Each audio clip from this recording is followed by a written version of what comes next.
Let me start recording so that we've got this. My apologies for all the things, and thanks for letting me indulge in some cheese made this morning.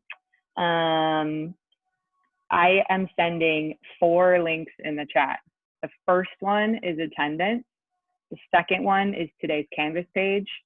The third one is the notes for today. And the fourth one is the assignment for today. I just thought it might be easier to have all the links there. So I feel like that's easier. I don't know. Let me know if it's not easier. There's Jonathan. Thanks, Kayla, for letting me know. Perfect. No problem. You're a great aunt. Go ahead and take that attendance while I get this set up, please.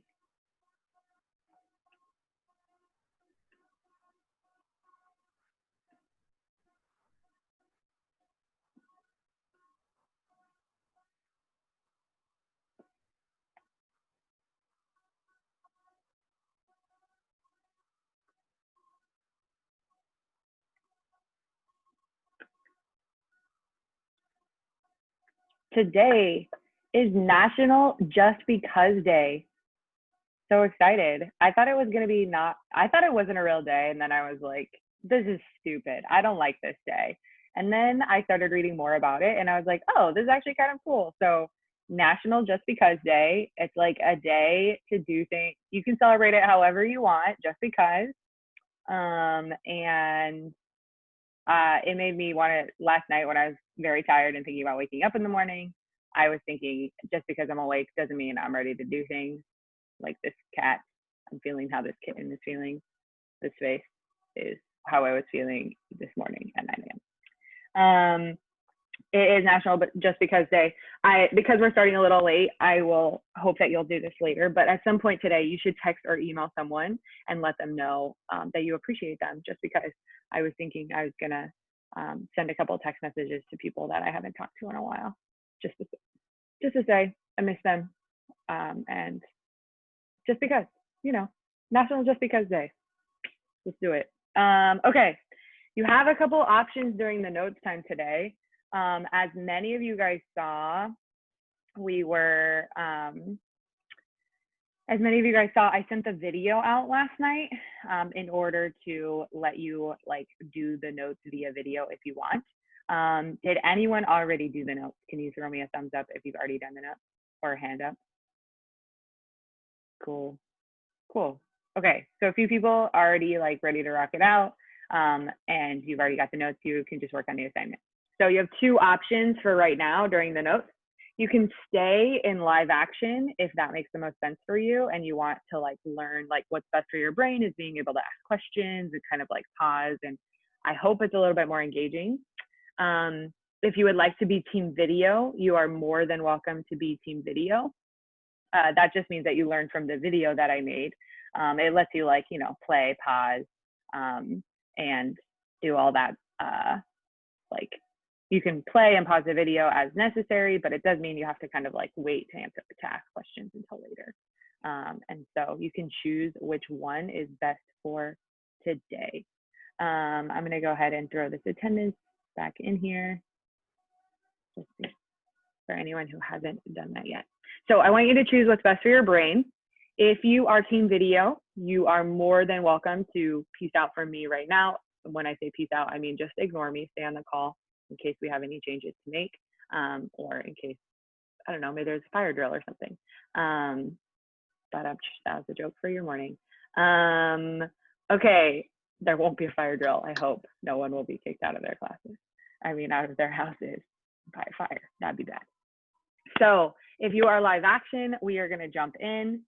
Go ahead and either pull up the notes that you're gonna type on. Go ahead and pull it up if you're gonna use an iPad. Go ahead and pull out your piece of paper if you're gonna write it down. Maybe you were able to already write it down from yesterday when you got the notes. I know I sent them out super late last night, so I hope you were not working at that point when I was working. So wait, let's jump in. We are gonna restart my computer because, technology hates me today. Here we go. Got it? Everybody sees my screen? Amazing. Okay, So we did really, really challenging work with domain and range last week. I'm sorry, last week, Tuesday. So today I want to build off of that, but I think it should be like a little bit easier than domain and range, because you are not, I actually think this is like just as, you have to do just as much work, but now that you've done all that practice with domain and range, this will feel much easier. So we're going to introduce 3 words today. I'm not going to say they're new words. You've probably used them in your life. Increasing, decreasing, and constant. Increasing, decreasing, and constant. So increasing, when you speed chat, when you hear the word increasing, what do you think? Up, up, growing, up, sweet, higher, bigger. Yeah, all those things. So if the graph is increasing, that means the graph is going up. And all of these things are from left to right. Left to right. Okay, so decreasing, what does decreasing mean? Speed chat, go. Shrinking. Down, down. Nice. Okay, so decreasing is down. And it is also from left to right. Right, so our little dude is like skiing, only left to right. And then constant, speed chat, what does constant mean to you? Constant. Same, straight, same, stays the same. Yep. The word that I'm thinking of is flat. Right, if something is constant, it's flat. Right, so we have increasing, decreasing, and flat. And I just realized I already have these things. So if it's increasing, that means that the graph is going up. Right, so I'm going to look for places where the graph is going up. I'm actually just going to start on the left side here. So I'm going to start over here on the left side. I'm imagining my little dude, and I'm going to say, okay, he is decreasing first, and then he is increasing, and then it is constant, and then it is decreasing, like that. So there are 2 sections of the graph where it's decreasing, 1 section where it's increasing, and 1 section where it is constant, right? Always from left to right, so that's why I always draw that little dude on the left side. So I'm going to think about increasing first. Where is my graph increasing? And when I'm thinking about where it's increasing, I'm always increasing, decreasing, and constant. I'm only going to use the x-axis. In fact, if this axis did not exist, we could still do all this math. So I have actually in the past one time, I like made a graph that did not have the y-axis. It really freaked students out. So I don't do that anymore. But you could do all of this math without it, right? So I'm going to draw from the beginning of where I start to increase is at -3, and I stop increasing at 0, right? So I would say I'm going from -3 to 0. That is the interval on which I am increasing. The graph is going up. The reason I use parentheses and not brackets is because at that exact point, right, at the point -3, the graph is not increasing or decreasing. It's just a point, right? So the graph is coming from decreasing, it's going increasing, but right there in the center, it's neither of those things. So that's why I use the open circle. For decreasing, I'm decreasing. I start decreasing right here at -5. And I continue decreasing. I'm going down, down, down. I continue decreasing until -3. And then I do some other stuff. I take a break. I do some other stuff. I go up, and then I stay constant, and then I go down again, starting at 4. And continuing, I go down, down, down, down, down until I get to this point, which is at 6. And I'm going to go ahead and put parentheses, and I'm going to put that U there to show or. So what I'm saying here is that the graph is decreasing from -5 to -3, and from 4 to 6 on the x-axis.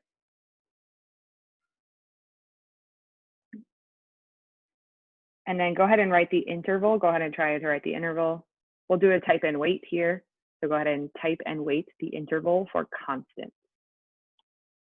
Type and weight the interval for constant. Don't press enter.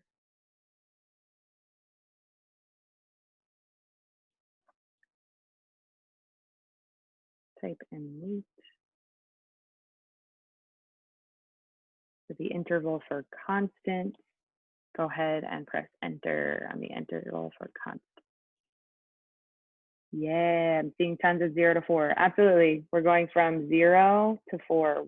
Wow, it is hard to read that. From 0 to 4. So starts here from 0 to 4. Cool. Any questions about that one? Thank you for letting me know, Diana. I have a question. Go ahead, Emma. About, so when determining if it's increasing, decreasing constant, do we always use parentheses? Yeah, you may see people for constant use brackets just for constant, because technically the point, like that point at the end at 0, is a constant point. It's not, it's like a flat point. It's not increasing or decreasing at that point. It's like constant. The people who would put 0, 4 in brackets would also probably say that it is constant at the point -3, and it is constant at the point, well, not 6, but they would probably say it's constant at -3 because like it's coming down and then it's about to head back up, but at that like infinitesimal little tiny little point, like exactly at -3, exactly at this point, it is technically not moving. It is technically flat and constant.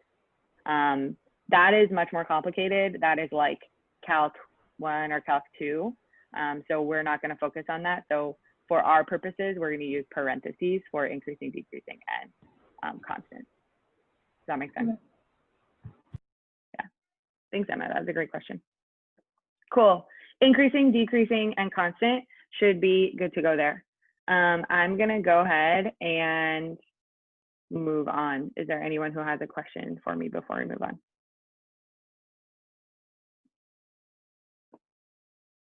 Cool.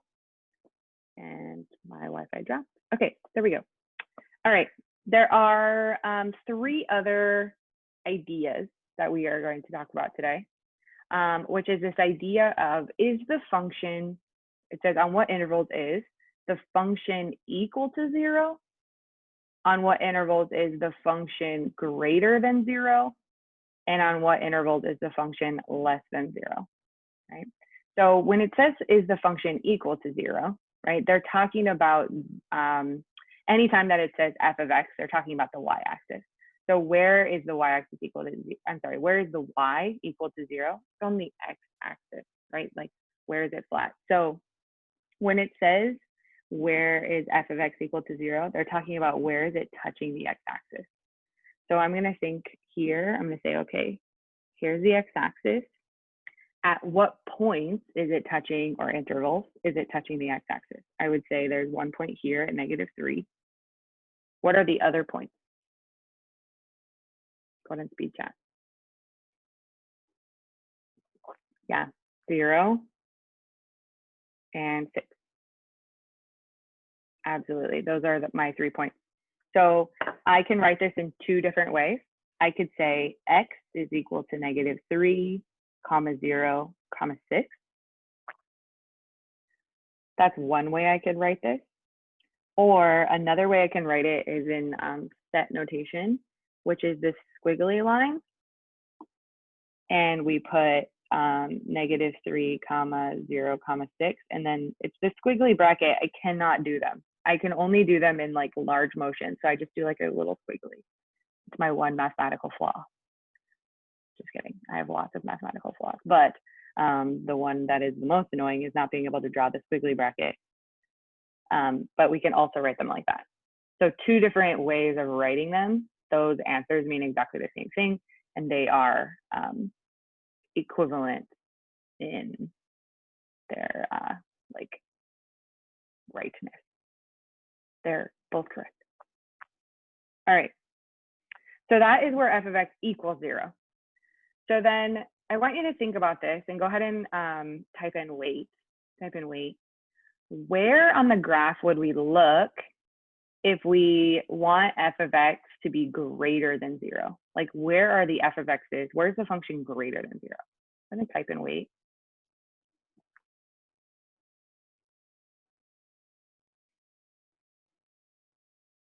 Where is f of x greater than 0?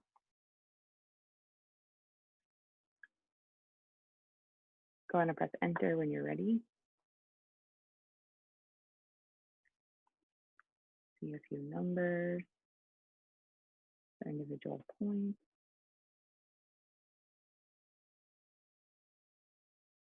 So the function is greater than 0. Kimbo says the top half of the graph are quadrant 1 and 2. Eric is thinking about an interval where it is. Eric, I love that interval. Kimberly, I love the way that you wrote the top half of the graph, or quadrant 1 and 2. So for when it says x is greater than 0, it's where it's above the x-axis. So it's anywhere that the line is up here. Wait for my technology to come back. Come on, tech. Someday I will have Wi-Fi that works. There we go. Okay.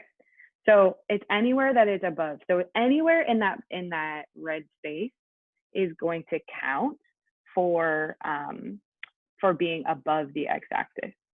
Can you talk to us, Eric, about how you created your interval?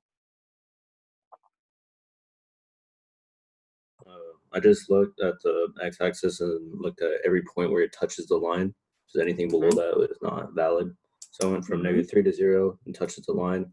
Then I go from 0 to 6. That's when it's the final time it touches the line. Yeah, absolutely. Talk to us about why did you put the U where why did you stop at the 0? Because at that point is neither above or below it. So it kind of acts like a stopping point, and then you go again for your second set. Yes, absolutely. Could not have said it better than myself. So it acts like a stopping point. So we are above the x-axis from -3. From -3, it's above the x-axis all the way to here at 0. And then we have that stopping point, like Eric was saying. And then it picks up again at 0 and goes 1, 2, 3, 4, 5, and 6, right? So 0 to 6, like that. Absolutely. Thanks, Eric, for helping us out. So for that section, that is where the graph is above the x-axis, where f of x is greater than 0. So then what would it mean for f of x to be less than 0?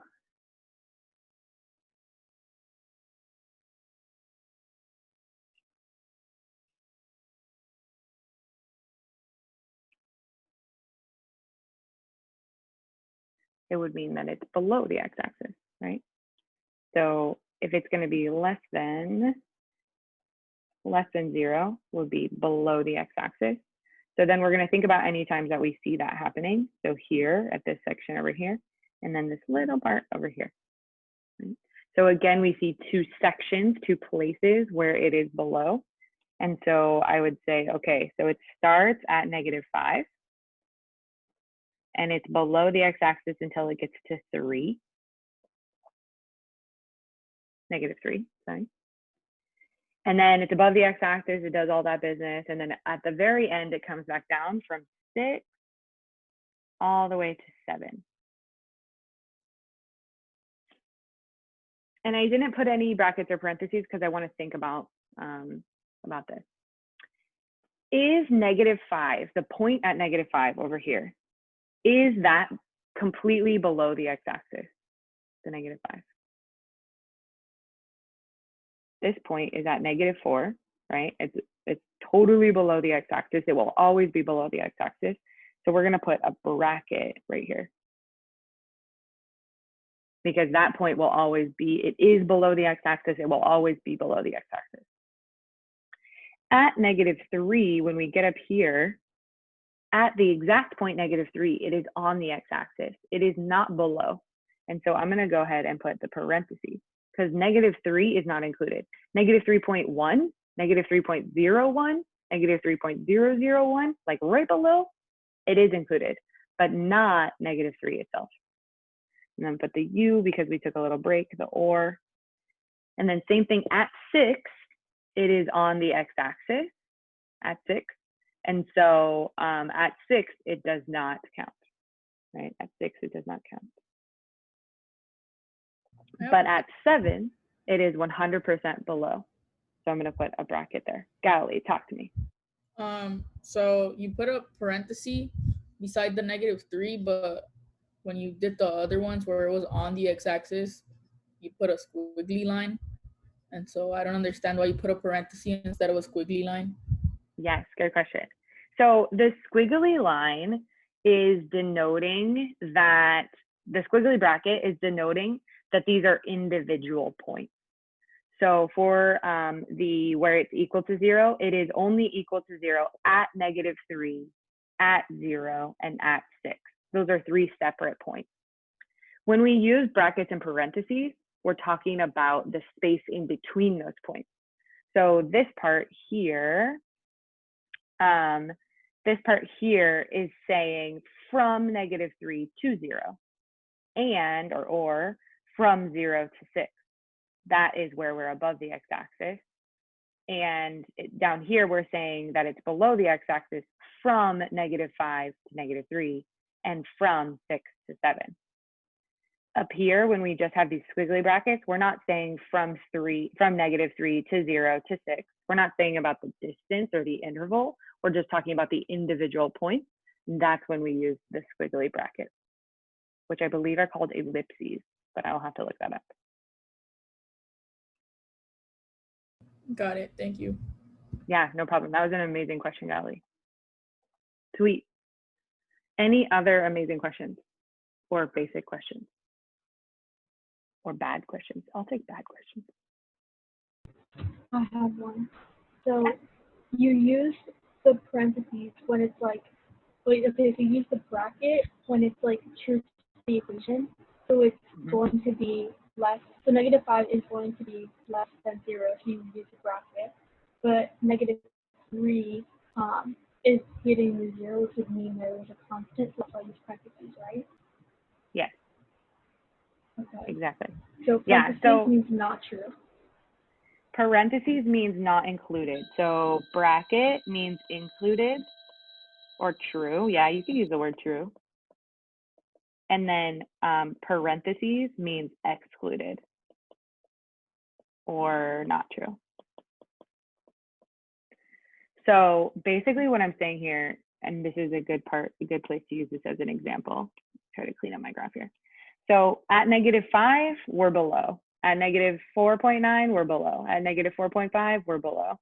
At -4, we're below. At -3.9, 3.8, 3.7, 3.6, 3.4, all the way up to 3.1, we're still below. 3.01, we're still below. But at the exact number -3, we are not below anymore, and that's why we use the excluded. It would be helpful if this would not drop out.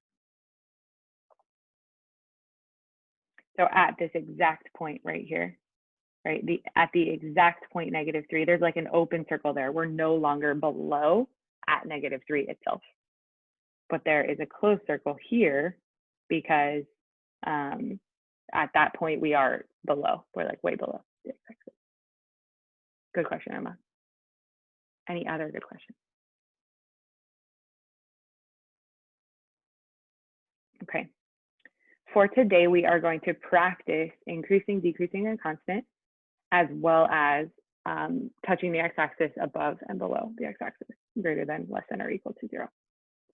So your options during practice time, we are going to try these breakout rooms because I think they may work. Let's see.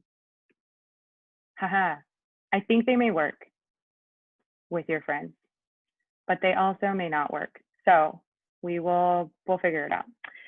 So you have options your first option is to go to breakout rooms and work with other people. I believe they are the people that you chose if you emailed me. So if you do this, you should have your camera on, you should be ready to work, or you should be able to tell your compadres why you can't have your camera on. You can stay with me and do the assignment together, right? So we can go through a few problems here in the last like 15 minutes of class, or we can work independently. You should just stay in the room just in case I have any like questions or things to change, and I will pull you back around 10:28 probably is when I'll pull you back. So you have those three options. Go ahead and decide what you think is the best for you. I'm gonna go ahead and open these rooms and you can head into them if you've got it there. I don't know why. Some of you have been assigned rooms. Janet, did you have friends that you wanted to be with? You can privately chat me. This is kind of awkward to like just tell me who you want to be with. So if you did not get a room and you would like to go to a breakout room, just chat me who you would like to be in a room with and I will put you in that room. Cool.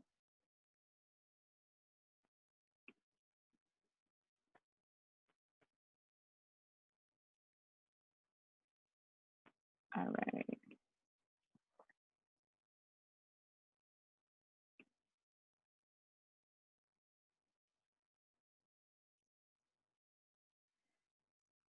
Thank you.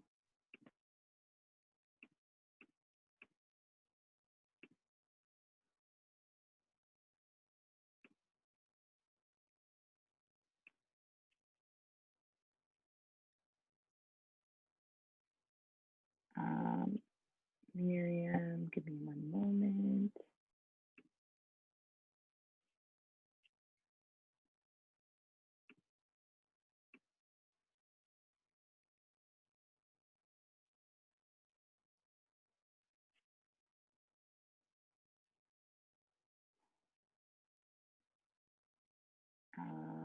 Devin.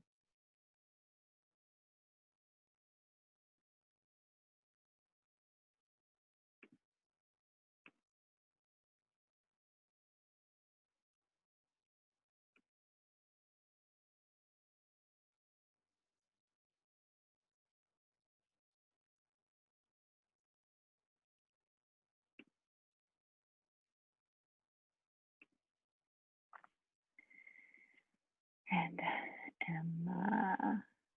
Yes, Emma, we can do that.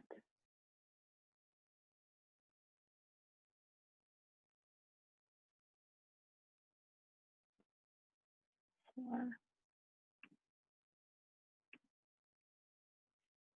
Okay. My friends who are still with me. Ale, Amaris, Brandon, Christine, Devin, Diana, Emma, I think I just sent you. Eric, Giselle, Janet, Josh, Caitlin, Kayla, Marissa, Melissa, Mia, and Nancy. You guys are here to walk through it with me or independent, I think. Message me if I have that wrong. Otherwise, if you are here to work through some of the problems, we have assignment 5. Assignment 5 looks like this. You're gonna put in your notes here. And then, cool. Okay, can you give me a thumbs up if you are working with me? Diana's working with me, cool, Nancy's working with me. Nice.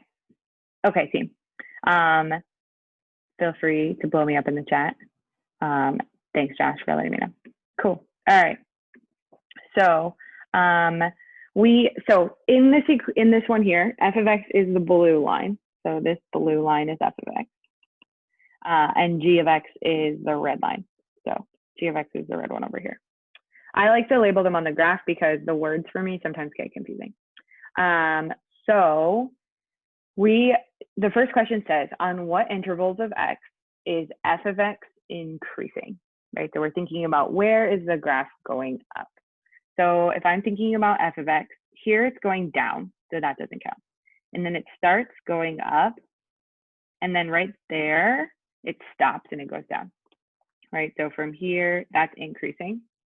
And then it's going down, down, down, down, down, and then it's going up forever and ever, right? So for those two parts that I just highlighted, that is where the graph is increasing, right? So I'm gonna say right here is where it starts increasing, and then it stops increasing right here. So for that section of the graph, it is increasing from -4 until it gets here, and that's at -1. So from -4 to -1, it is increasing. And then from 2, it starts increasing again at 2. I'm going to put a U and then a 2. And then it's increasing, increasing, increasing, increasing, increasing, increasing. It's increasing forever and ever. Like if this line continued off my page, it would continue going up and up and up forever, all the positive x's.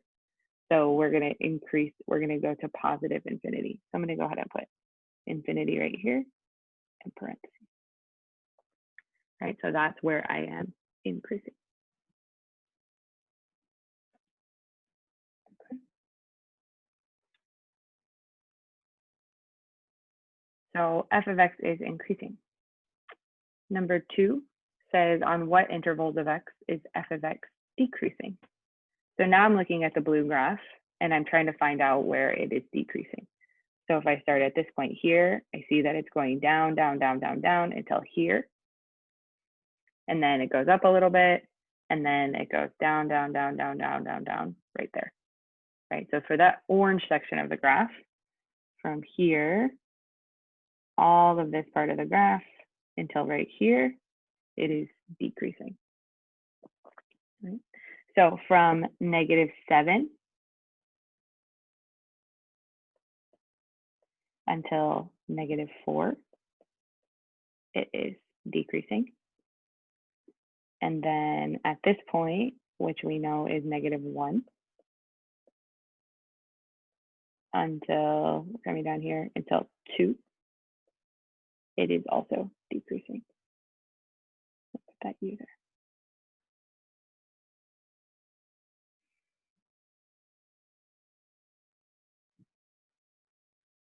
Are there any places on this graph where it is constant, where the graph is flat? No, there aren't any places. So for this one, we would say none. We'd say none. There's no places where the graph is flat.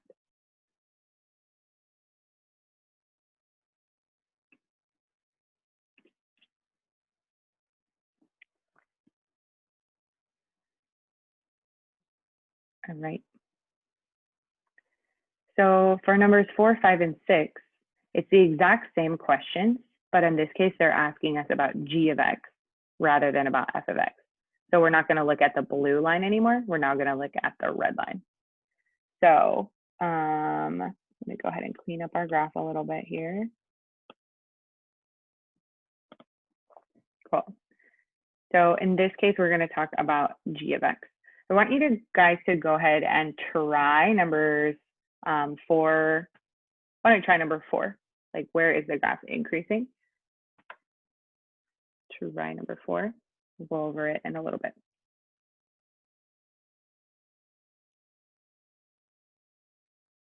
Yeah, we'll do that in just a second, Josh.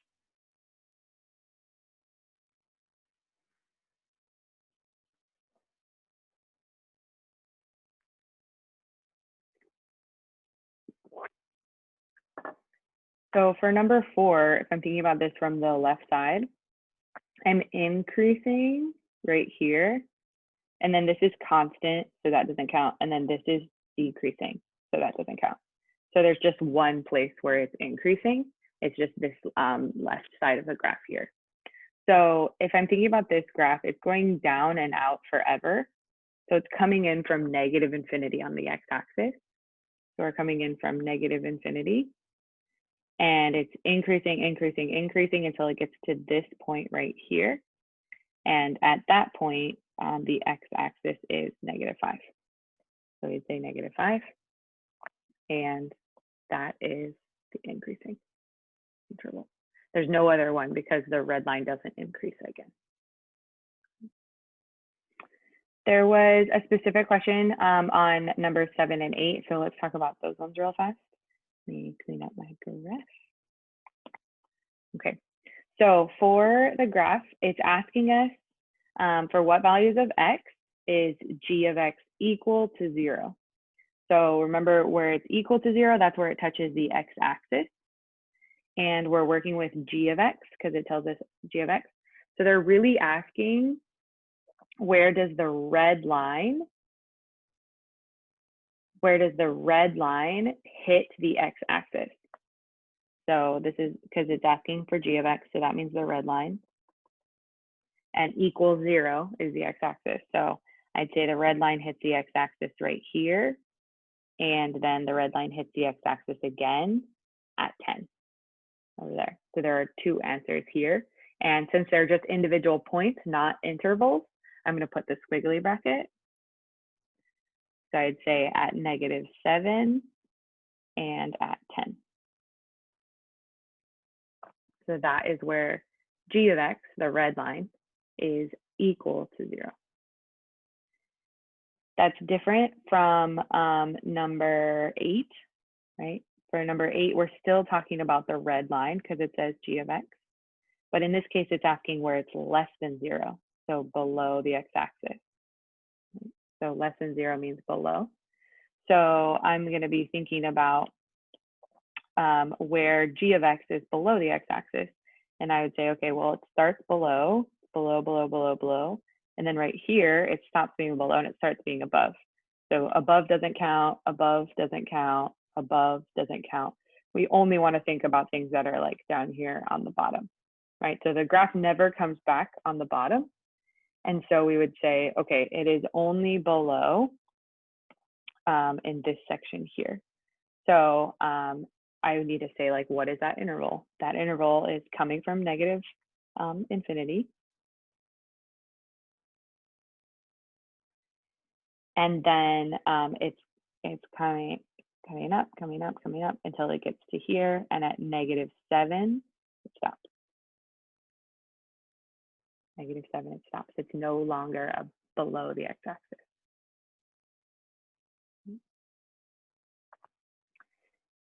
And then for number 9, we're talking about the red line. It's greater than, so now we're looking for where is it above the x-axis? And I would say it is above the x-axis starting here. It's still above. It's still above, it's still above, it's still above until it gets right next to 10, like 9.9, 9.99, right? So it is above the x-axis from -7 all the way until 10. So I'd say from -7 until 10, it is above the x-axis.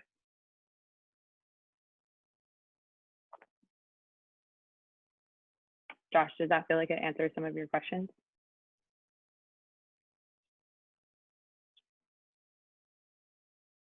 Awesome, cool. I'm gonna pull back our breakout rooms here. If there are any questions, feel free to ask them in the chat or just come off mute. It's totally fine. I'm gonna wrap up class here.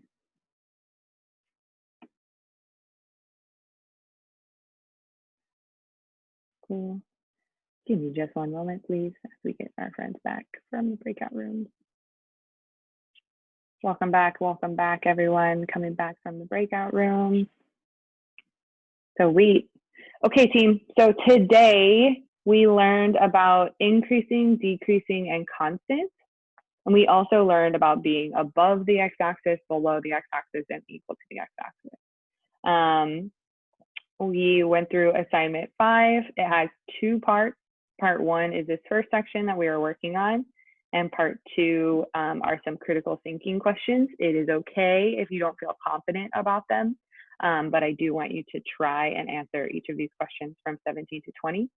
There is an optional extra credit for 21. There is an optional part 3 for extra credit. There is an optional part 4 for extra credit. And the reason I'm adding in, just so you guys are aware, the reason I'm adding in these extra credits is like, we are only meeting 2 days a week, which means that there's no way that I can like teach you everything that I would normally teach you in a 4-day week. So the optional extra credits are sort of building in some of those background skills, and they can be some extra practice. So I also want to recognize that we don't have like all of the class time together. So like part 3 would normally be a part of this assignment, but I cut down the assignment a little bit, a fair amount. I cut down the assignment so that you didn't have as much homework as you would if I assigned like the normal assignment. So part 3 is normally in this assignment. And then part 4 is like what we would do on the next day. It's like an FRQ, which stands for free response question. And those are like the types of questions you'll see in AP Calculus. And so we start to build them into Precalc. We'll do that when we get back to school. We'll do FRQs. You will still be prepared. But I want to make sure that if you want to do them now, you're welcome to, because we probably won't do these ones in class. So that is why that exists. I am hosting like longer office hours than just that 10 minutes. So at 3:30 today, I will have office hours. 3:30 to 4 o'clock. It's this exact same link. You guys were all able to make it, so you should be good to go. I think that's it for me. If you have any questions, feel free to stick around. Other than that, I know that I went overtime, so sending merits to everyone. Thank you for staying overtime. I will see you later. Adios. Bye, guys. Thank you. Bye. Bye, Miss. Bye, Giselle. Sorry your internet was not working. I saw you popping in and out.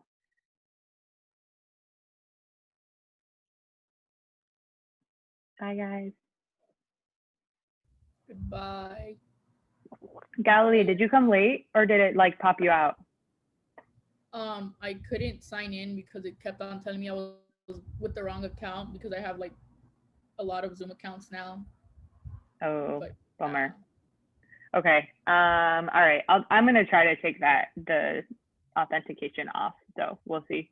But you got to go to your breakout room with your team, yeah? Yes. Yeah, that's good. It Okay. was fun. Done.